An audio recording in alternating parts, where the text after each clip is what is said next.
Assalamualaikum warahmatullahi wabarakatuh. Jumpa kembali dengan saya Rudi di channel baru saya ini. Pada kesempatan kali ini seperti biasa saya akan kembali lagi untuk membawakan sebuah kisah misteri yang tentunya semoga saja dapat menghibur kalian semua. Dan seperti biasa, yuk daripada kita lama-lama langsung saja kita masuk dalam ceritanya. Bismillahirrahmanirrahim.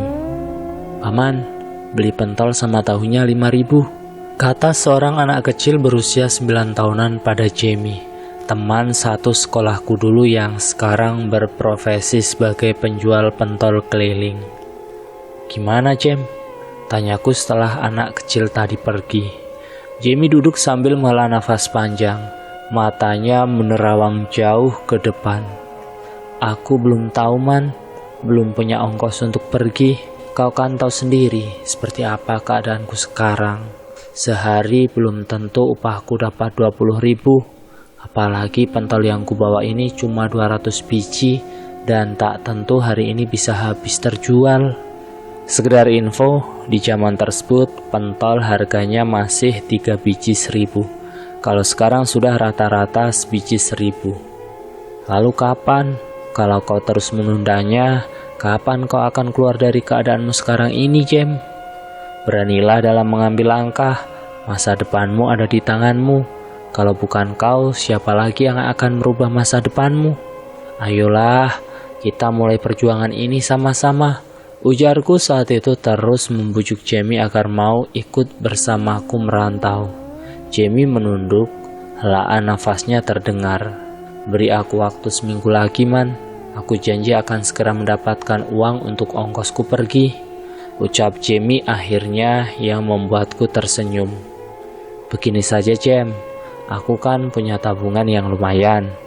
Kau bisa berhutang dulu padaku dan bayar nanti jika kau sudah mendapatkan uang. Jamie menatap ke arah Iman, matanya sedikit berkaca-kaca. Tak usah menangis, Jam, kita kan teman, bahkan sudah seperti saudara. Wajarlah kalau saling bantu. Toh nanti juga kau akan membayarnya kok. Jamie menunduk sambil tersenyum, lalu mengangkat kepalanya sambil menatapku. Entah apa yang ia pikirkan saat itu. Sekitar pukul 8 malam, aku membantu Jamie mengantar gerobak pentol ke rumah bosnya. Aku juga menyuruhnya untuk berhenti saja dari pekerjaannya itu, agar besok atau lusa kami berdua bisa berangkat ke tempat tambang emas lokal yang kami tuju. Sesampainya di rumah si bos, lelaki paruh baya yang bernama Pak Benny tersebut, panci pentol yang dibawa Jamie lantas langsung dibuka olehnya. Alis Pak Benny mengerut ketika melihat masih banyak pentol-pentol yang tersisa. Tidak bisa lagi, Jam. Makanya kau kan kusur keliling, cari tempat yang ramai, bukannya duduk diam di tempat sepi. Mana mungkin bisa laku pentol-pentol ini kalau kau hanya duduk merenung seperti anak gadis, semprot Pak Benny. Tapi Pak, saya sudah berkeliling, sudah kesana kemari, dan saya istirahat pun cuma sebentar, jawab Benny. Jangan banyak alasan. Besok kalau sampai pentol-pentol ini tak habis, kau akan kupecat. Tidak usah repot-repot memecat teman saya ini, Pak, karena mulai malam ini, detik ini, dia berhenti bekerja di tempat Bapak. Silahkan Bapak jual pentol-pentol ini sendirian agar Bapak tahu bagaimana rasanya. Ujar Iman tak terima jikalau temannya dibentak-bentak seperti itu oleh orang yang tak bisa menghargai usahanya. Baik, saya juga tak membutuhkan orang pemalas seperti kamu untuk menjual pentol-pentolku. Ujar Pak Benny seraya memberikan uang 3.000 rupiah secara kasar kepada Jamie. Jamie ingin mengambil uang tersebut namun segera ditarik oleh Iman. Sudah, Jam, jangan diambil. Tapi itu kan uangku, Man. Cih, dengarkan kata-kataku, pulang, ujar Iman menarik keras tangan Jamie. Ia tak ingin temannya diperlakukan begitu oleh Pak Benny, dan ia tak terima. Sesampainya di rumah Jamie yang merupakan peninggalan neneknya dulu, ia tinggal di rumah itu bersama dengan sang ayah, yang menjadi penyemangat satu-satunya yang saat ini ia miliki. Kamu udah pulang, Jam? Aku juga baru sampai rumah. Jagung kita di ladang habis, Jam. Diserang hama, ujar sang ayah dengan raut wajah yang sedih. Jamie terduduk lesu. Jagung yang seharusnya beberapa minggu lagi akan siap panen malah rusak oleh hama. "Apa tak bisa ditolong lagi, Mang?" tanya Iman. "Tidak bisa, Man. Semuanya sudah hancur, rusak. Mungkin kalau sudah dapat bibitnya lagi, akan Amang tanam ulang." "Wah, sayang sekali ya," gumam Iman. 2 hari telah berlalu. Hari keberangkatan kedua sahabat itu masih terhalang izin dari orang tua Jamie. Ayahnya sangat khawatir dan masih belum bisa mengizinkan si Jamie untuk pergi bersama Iman merantau. "Jamie akan saya jaga kok, Mang. Saya tahu sifat Jamie, makanya saya berani mengajak dia, karena saya tahu Jamie itu orangnya seperti apa." "Berat, Man. Rasanya Amang ini berat sekali mengizinkan si Jamie pergi. Kau kan tahu, Man, dia ini tak pernah berpisah lama dengan Amang. Amang takut jika nanti terjadi hal-hal yang tak diinginkan padanya." "Amang tenang saja, Mang. Jamie kan sudah dewasa, sudah tahu mana yang baik dan mana yang buruk. Lagi pula dia ini orangnya pemaaf dan penyabar, Mang. Jadi Jamie tak akan kenapa-napa di perantauan." Ayahnya Jamie menghela nafas panjang. "Kau yakin akan merantau, Jam? Kau tahu kan resiko di perantauan seperti apa? Cobalah pikirkan lagi. Aku tak mau terjadi apa-apa terhadapmu." "Aku yakin, Bah. Aku ingin merubah kehidupan kita agar menjadi lebih baik. Aku tak ingin melihatmu terus-terusan berladang di hari-hari tuamu. Aku ingin membahagiakan Abah. Sangat ingin, Bah," ucap Jamie. Tatapan lelaki parubaya tersebut nampak sedih. "Baiklah, Jam. Aku mengizinkanmu pergi, tapi dengan satu hal, kau harus ingat semua nasihatku." Jamie dan Iman tersenyum. "Baik, Bah, aku berjanji," ucap Jamie. "Jamie pasti akan jadi orang sukses, Mang. Dia pasti akan membahagiakan Amang," sela Iman. "Amin ya Allah." Iman tersenyum menatap kapal-kapal yang merapat di pelabuhan. Akhirnya sebuah perjuangan akan dimulai di titik ini. Mereka berdua berjalan ke arah kapal bersama dengan penumpang lainnya. "Karcis ranjang, Pak," ujar seorang anak buah kapal. "Iya, di mana yang kosong ya?" "Ini, Pak, nomor 6. Berdua kan?" 2.000 ya, Pak." Iman mengangguk seraya mengeluarkan uang logam dari kantongnya dan membayarkan pada anak buah kapal tersebut. Singkat cerita, perjalanan panjang pun dimulai. Jamie yang memang mudah akrab dengan orang terlihat sedang mengobrol dengan seorang pasutri parubaya. Iman yang melihat sahabatnya itu cuma bisa tersenyum. Lalu kemudian ia melanjutkan rebahan santainya. Hari-hari telah berlalu. Singkatnya, kapal yang dinaiki Jamie dan Iman itu pun sudah bersiap-siap untuk merapat di pelabuhan. Saat akan keluar dari kapal, Jamie masih sempatnya membantu pasutri tua untuk membawakan barang-barang mereka keluar dan membantu seorang ibu-ibu yang kesusahan membawa anak-anaknya. Iman melihat semuanya sambil geleng-geleng kepala. "Gak capek kamu, Jam? Masih bisa bantu-bantu orang?" tegur Iman. "Enggak lah, ya karena itu kewajiban kita sebagai manusia," jawab Jamie seraya menyapu keringat di dahinya. "Terserah deh. Yuk kita makan dulu, baru lanjut lagi naik kapal itu tuh," ajak Iman. Jamie mengambil tasnya yang terbuat dari anyaman rotan lalu menenteng tas tersebut mengikuti Iman. Mereka menaiki tangga pelabuhan. Di atas sana nampak beberapa buah warung yang menjual beberapa macam makanan dan juga nasi. "Nasi putihnya 2 porsi sama telur dan sayur pakisnya ya," ujar Iman memesan makanan. "Tambah ayam gorengnya 2 potong ya, Bu," ujar Jamie. Iman ternganga mendengar tambahan pesanan milik Jamie. "Aku punya uang kok, tadi dikasih sama suami ibu-ibu yang di sana tadi. Nih," potong Jamie cepat sembari memperlihatkan uangnya kepada Iman. Iman mengerjap-ngerjapkan matanya dan mencoba tersenyum. Selesai makan, mereka kembali melanjutkan perjalanan dengan menaiki sebuah kapal yang ukurannya lebih kecil dari yang pertama mereka naiki. Singkat cerita, hari itu mereka sudah bersiap untuk naik ke gunung yang merupakan satu-satunya jalan menuju tambang emas lokal yang berada sangat jauh. Dan butuh hingga 3-4 hari 4 malam jalan kaki untuk tiba di sana.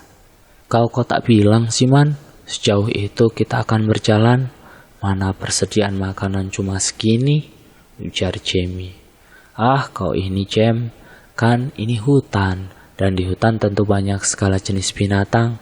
Nah, untuk bertahan hidup, kita berdua bisa memakan apapun yang ada dan disediakan oleh alam. Gampang kan? Jamie melongo mendengar perkataan Iman. Ah, kau memang nekat Man. Sialnya aku malah setuju untuk ikut. Haha. Tawa Iman pecah lalu berjalan bersamaan dengan orang-orang lainnya. Mereka terus berjalan. Sampai tak terasa sudah 2 hari mereka berada di tengah jalanan setapak yang membentang di hutan tersebut. Rombongan yang awalnya 12 orang kini hanya bersisa 8 orang saja, termasuk mereka berdua, karena sebagian di antaranya masih beristirahat di belakang. Kita istirahat dulu ya Jem, perutku rasanya sudah lapar, sudah saatnya kita makan, ujar Iman. Jamie duduk di bawah pohon sambil memejamkan matanya. Sementara Iman mengeluarkan peralatannya yang akan ia gunakan untuk menjerat hewan seperti burung atau apapun yang bisa mereka makan. Jam, boy, astaga, bangun, panggil Iman pada Jamie yang ternyata malah tertidur. Jamie mengerjap-ngerjapkan matanya. Rasa lelah, ngantuk, lapar membuatnya tertidur. Bantu aku memasang jebakan ini di sana, Jem. Kulihat tadi di sana banyak burung karuang, punai, dan paragam. Kau bawa alat-alat begini, Man? Iyalah, kan aku sudah tahu kalau uang yang kubawa tak akan cukup. Makanya aku bawa alat seperti ini, jawab Iman. Hehe. Setelah memasang perangkap burung, keduanya mulai beristirahat. Sore harinya mereka terbangun karena rintik-rintik hujan mulai turun dari langit. Mereka bergegas mencari dedaunan untuk menutupi kayu-kayu kering yang sudah mereka kumpulkan untuk membakar burung yang kemungkinan berhasil masuk perangkap. Hujan mulai lebat. Keduanya duduk di bawah pohon dengan baju yang sudah basah kuyup. Mereka menggigil, bahkan wajah Iman sudah mulai pucat karena tidak terbiasa dengan cuaca buruk di pegunungan. Setelah hujan reda, mereka melepaskan semua pakaian basah yang terkena hujan dan menggantinya dengan pakaian kering yang beruntungnya berhasil terlindungi dari air hujan. Beberapa ekor lintah terlihat menempel di bagian kaki Jamie dan Iman, membuat kedua pemuda tersebut risih. Menjelang malam mereka memeriksa perangkap burung yang tadi dipasang, dan ternyata ada beberapa ekor burung di setiap perangkat. Senyuman Jamie dan Iman terlihat. Syukurlah kita bisa makan malam ini, Man, ucap Jamie. Setelah menyembelih dan membersihkan burung itu, Iman menghidupkan api dengan korek yang ada di tasnya. Karena di sekitar mereka basah, api sedikit sulit untuk hidup. Mereka berpikir kalau malam itu mereka bisa makan dengan kenyang. Namun ternyata tidak, karena beberapa saat kemudian datanglah beberapa orang ke arah mereka. Ternyata mereka adalah rombongan penambang yang baru datang. Mereka juga mengaku sangat kelaparan. Dan karena Jamie ini orangnya baik dan tak tegaan, jadilah dia mengajak orang-orang tersebut untuk ikut bergabung dengan mereka. Selesai makan, mereka berbincang-bincang dan berbicara panjang lebar. Dan rupanya salah satu di antara orang-orang tersebut adalah bos tambang emas lokal yang memiliki beberapa lubang galian emas di tempat yang akan Jamie dan Iman tuju. Karena kebaikan mereka, bos lubang tambang itu pun menawari keduanya pekerjaan dan tentu saja langsung disetujui kedua sahabat tersebut. Dan keesokan harinya mereka pun melanjutkan perjalanan. Sekitar pukul 2 atau 3 dini hari, mereka sampai di rumah bos tersebut yang kemudian akan kita panggil Pak Nang saja. Nama samaran ya. Mereka disuruh untuk beristirahat sampai esok pagi dan kemudian akan diantar ke tempat lubang. Singkat cerita, pagi pun telah tiba. Suara ramai sekali dari arah luar membuat Jamie dan Iman ikut terbangun. Ternyata mereka menemukan mayat seseorang yang tak diketahui siapa di dalam jurang, yang kemungkinan karena terperosok lalu jatuh dan terhantam pada pepohonan yang membuatnya langsung meninggal seketika. Bukan hal yang mengejutkan lagi jika ada penemuan mayat di sana, karena memang jalanan yang sangat curam diapit oleh jurang-jurang mengerikan. Belum lagi binatang-binatang liar seperti beruang ataupun macan dan ular yang siap menyerang ketika mulai merasa terusik. Dan mayat-mayat itu biasanya tak akan dibawa pulang ke kampung, melainkan dikuburkan di pemakaman umum yang ada di sekitar sana. Jamie melirik Iman.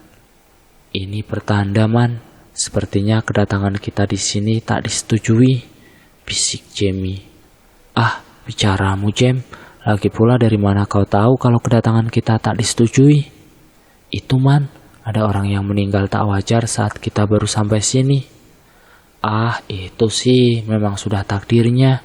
Memang sudah ajal, mau gimana lagi? Jamie menghela nafas panjang. Setelah orang-orang yang membawa mayat tersebut pergi, Jamie dan Iman juga ingin mengikuti dari belakang, tetapi segera dihentikan oleh Pak Anang. Orang baru tidak boleh ikut mengubur.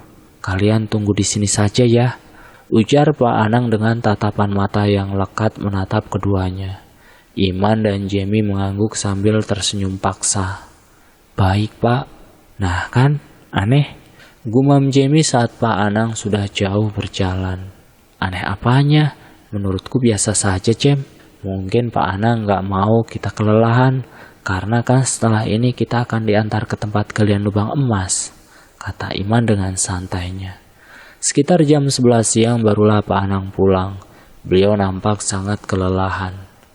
Kalian akan diantar anakku, di sana juga ada pondok, jadi kalian bisa tinggal di sana ya, karena kalau bolak-balik jaraknya cukup jauh, ujar Pak Anang. Tidak masalah, Pak, yang penting kami bisa kerja, jawab Iman.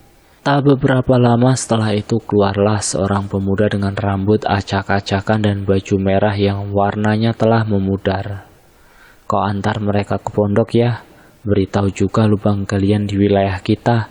Sekalian antar bahan makanan untuk Jumadi dan yang lainnya, kata Pak Anang kepada anaknya. Pemuda itu lantas tersenyum dan langsung mengangguk. Lalu ia kembali masuk ke dalam rumah. Setelah beberapa menit kemudian, ia keluar lagi dengan penampilan yang lebih rapi dan bagus. Di kedua tangannya ada tas jinjingan yang terbuat dari rotan. Melihat pemuda itu keberatan, Jamie langsung membantunya. Nama kalian siapa? Tanya pemuda yang merupakan anak dari bos mereka itu. Aku Jamie, dan ini Ahmad Baiman, ujar Iman sambil tersenyum. Lucu namamu, Baiman, kata si pemuda. Tidak juga, itu pemberian nenekku dulu. Katanya nama yang dia berikan kepadaku adalah sebuah harapan, yang sampai sekarang aku masih berusaha mewujudkannya, agar kelakuanku tak mengkhianati namaku.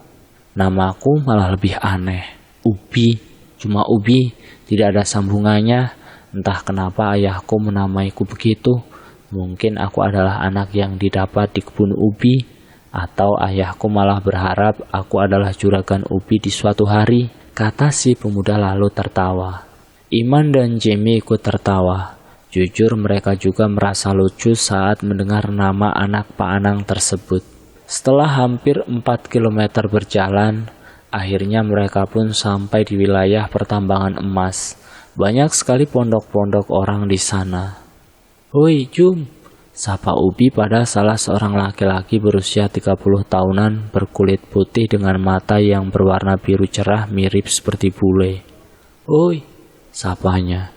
Kenalkan, mereka ini baru masuk kerja di sini. Ini namanya Jamie dan yang ini namanya Baiman, kata Ubi. Panggil Iman saja, saut Iman tersenyum. Wow.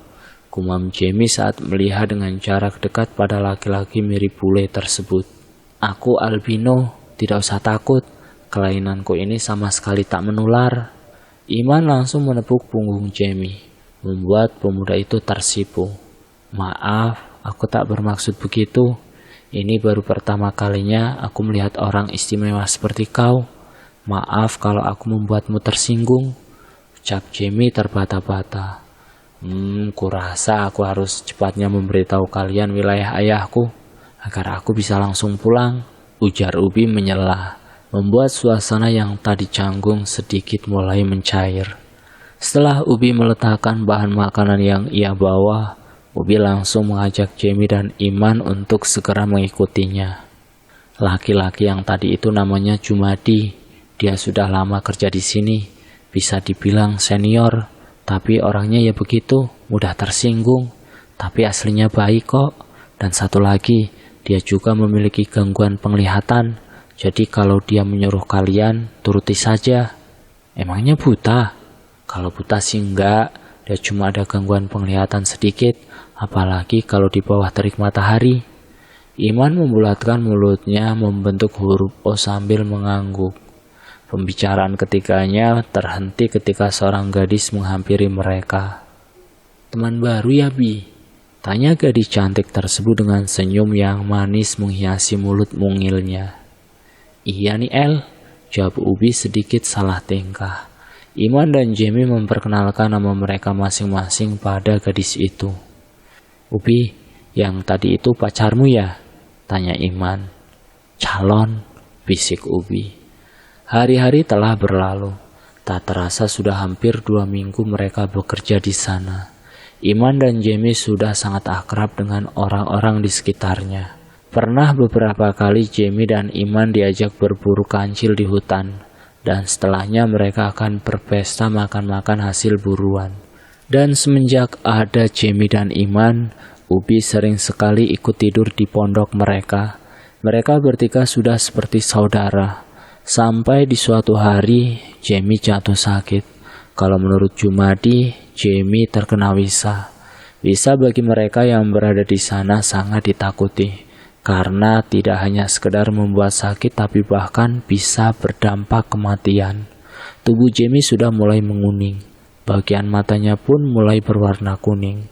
Saat itu Ubi, Iman, dan kawan-kawan sangat khawatir dengan keadaan Jamie. Tapi mereka tak tahu apa yang harus mereka lakukan. Malam itu Jumadi baru pulang setelah berjam-jam pergi. Ia membawa daun pisang yang kemudian akan digunakan untuk alas tidur Jamie. Karena biasanya memang begitu. Bila seseorang terkena wisa dan sudah parah akan dibaringkan di atas daun pisang.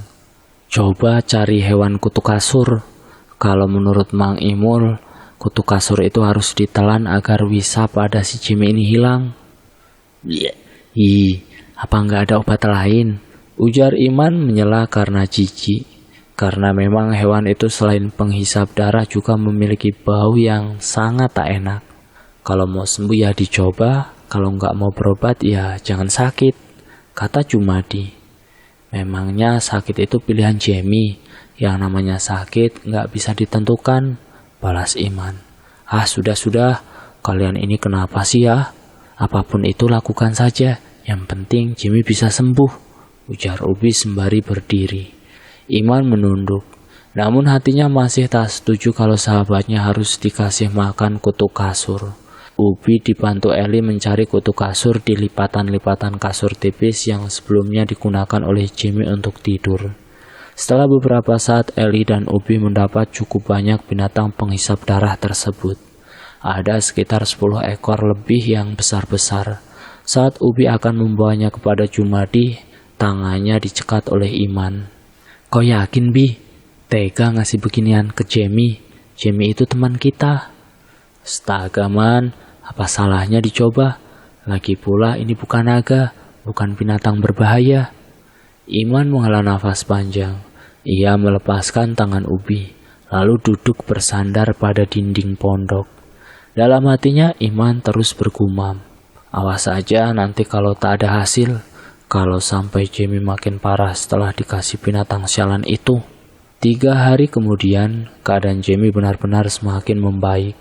Warna tubuhnya juga sudah mulai normal.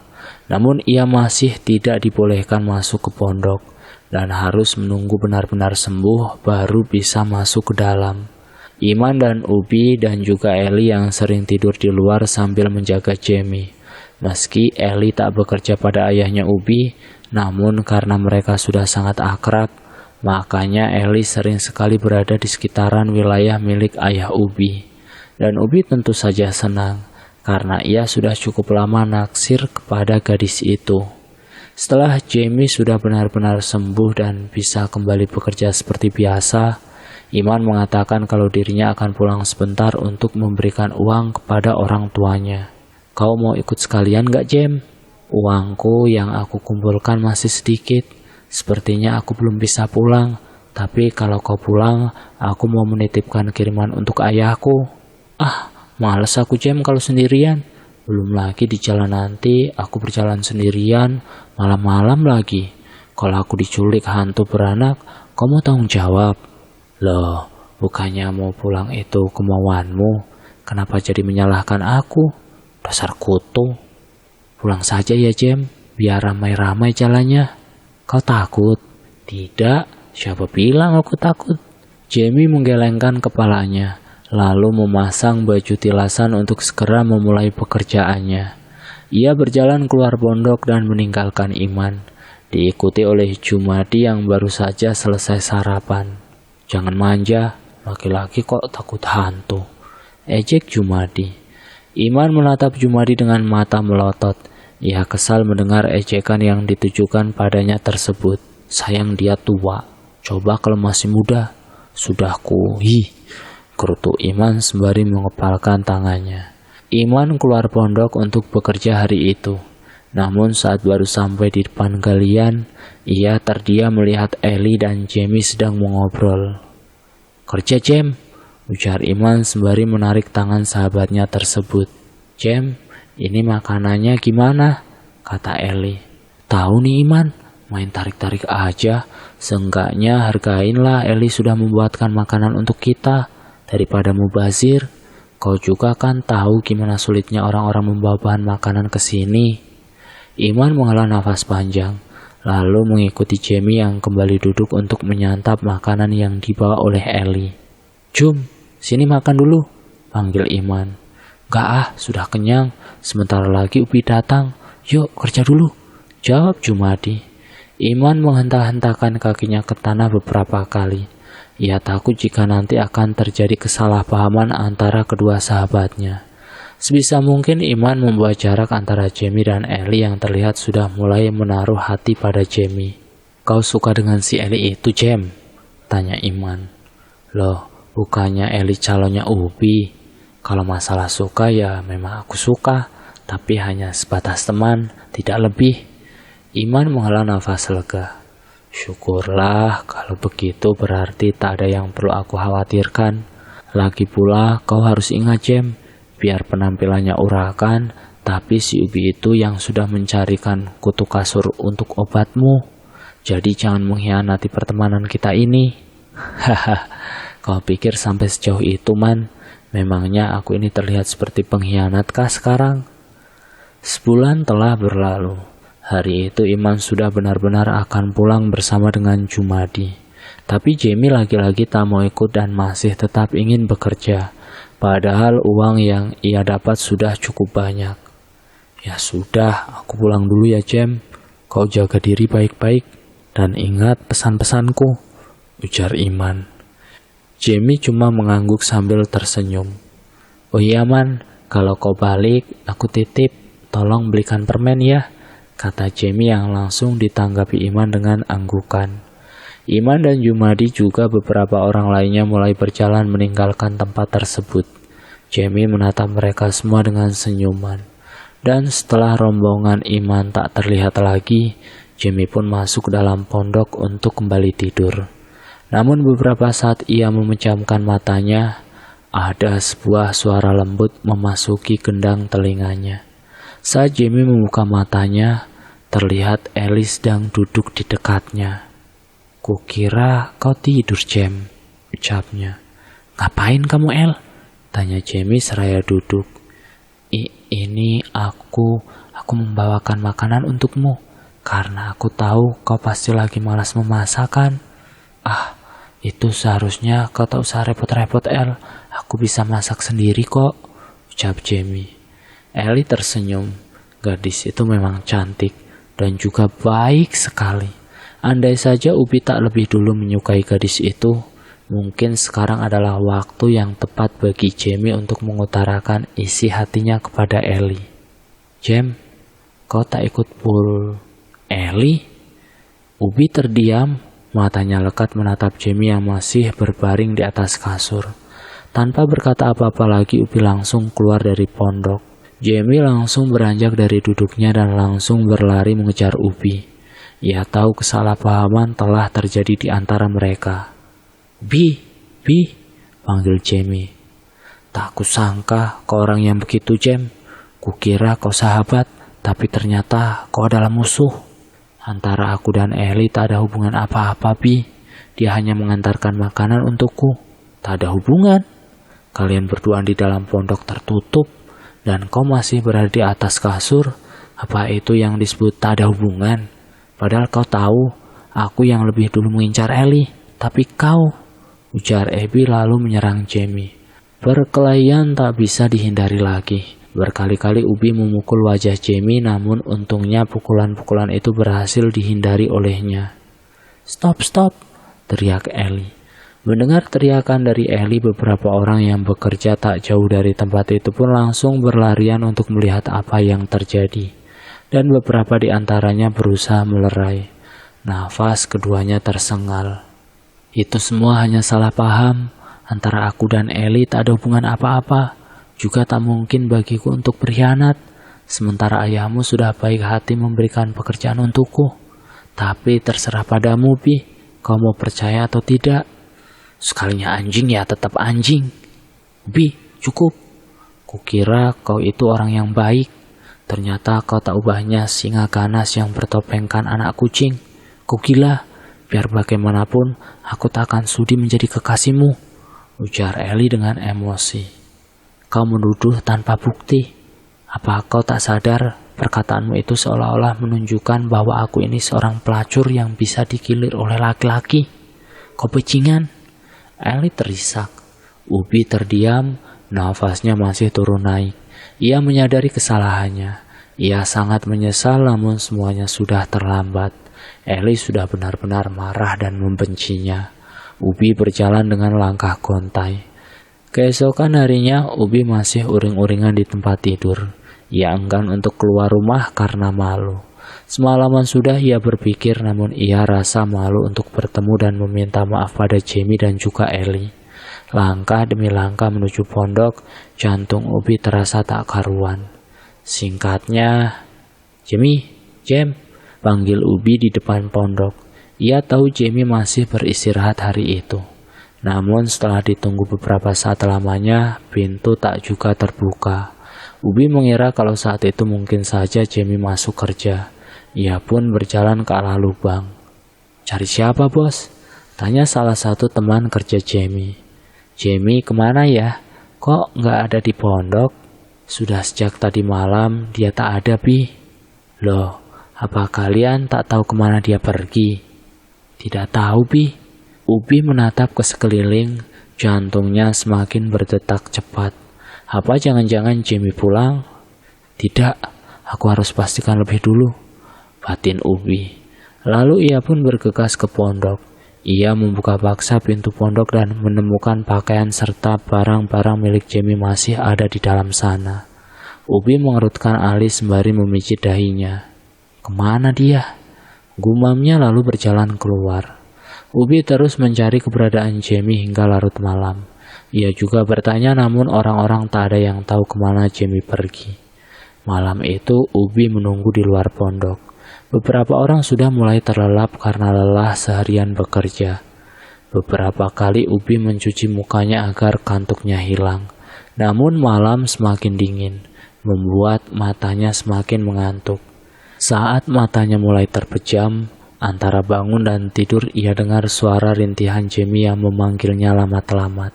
Tapi karena matanya yang sangat berat, Ubi merasa sangat susah untuk membuka matanya.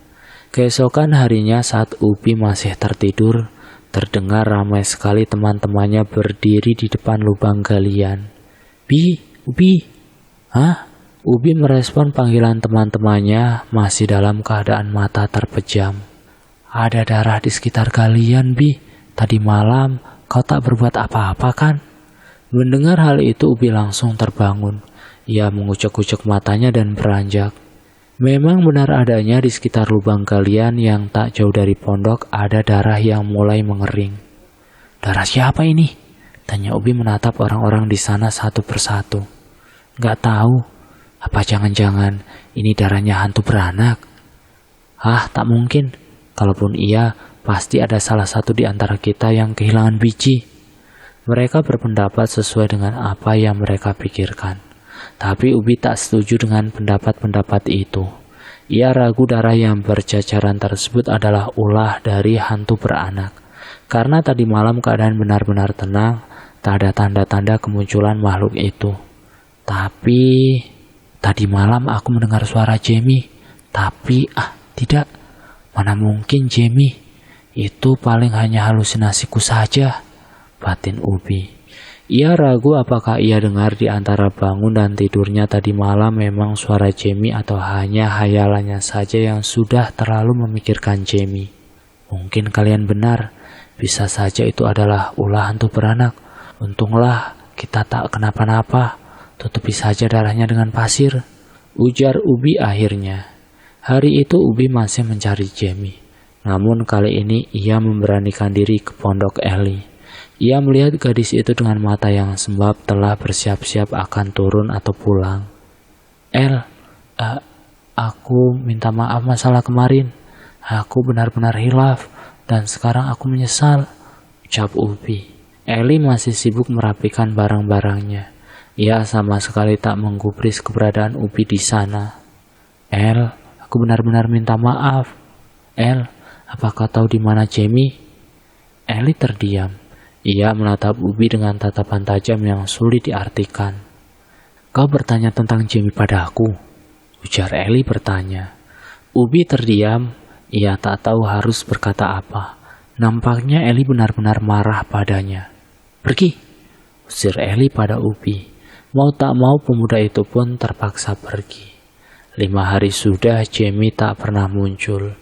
Eli sudah pulang, sedangkan Ubi yang masih berada di area pertambangan emas milik ayahnya dan masih mencari keberadaan Jamie yang sampai detik itu belum juga kembali. Seperti malam-malam yang lalu, lagi-lagi saat Ubi tertidur, ia kembali mendengar suara rintihan Jamie. Namun ketika dicari asal suaranya itu sama sekali tak ada siapapun. Dan anehnya di setiap pagi di depan galian lubang ataupun pintu pondok pasti ada bekas-bekas darah berjajaran yang sampai saat itu belum diketahui milik siapa. Beberapa orang yang bekerja di pertambangan emas milik Pak Tarsim mengaku pintu pondoknya pernah diketuk oleh seseorang pada saat tengah malam. Saat salah satu di antara mereka mengintip melalui celah, terlihat seorang laki-laki dengan wajah yang penuh darah dan dada yang masih tertancap kayu. Kakinya mengambang dan terus merintih. Tentu saja tak ada yang berani membukakan pintu. Cerita itu akhirnya sampai ke telinga Ubi. Ia penasaran namun juga takut. Apa benar ada makhluk seperti itu di sekitar pertambangan? Walaupun jarak antara pertambangan emas milik ayahnya dan Pak Tarsim cukup jauh, tapi Ubi khawatir kalau makhluk itu akan sampai ke tempat mereka. Tepat di hari ke-15, Jumadi dan juga Iman akhirnya kembali. Saat Iman menanyakan tentang Jamie, Ubi masih ragu untuk mengatakan keberadaannya. Jamie mana, Bi? Tanya Iman seraya membongkar oleh-oleh yang ia bawa dari kampung. Ada apa, Bi? Tanya Jumadi yang mencium gelagat aneh dari Ubi. Aku tidak tahu harus memulai dari mana, tapi sungguh bukan aku yang mengusirnya, ucap Ubi. Apa sih? Tanya Iman dengan bingung. Jamie sudah tidak pulang selama setengah bulan ini. Terakhir aku ketemu dia di sini, jawab Ubi terbata. Hah? Maksudnya gimana, Bi? Ada masalah apa? Tanya Iman beruntun. Aku pikir dia berpacaran dengan Eli. Saat itu pikiranku benar-benar buntu. Aku dan dia berkelahi, tapi dipisahkan oleh orang-orang. Dan setelah itu aku pulang, lalu aku tak melihatnya lagi. Bangsat, aku benar-benar tidak habis pikir. Kalian itu teman, kita berteman. Kenapa hanya gara-gara perempuan kalian sampai berkelahi? Asal kau tahu, Bi, Jamie tak pernah sekalipun menaruh hati pada si Ellie. Dia menghargaimu, dia menghormatimu sebagai bos. Tapi sial kau.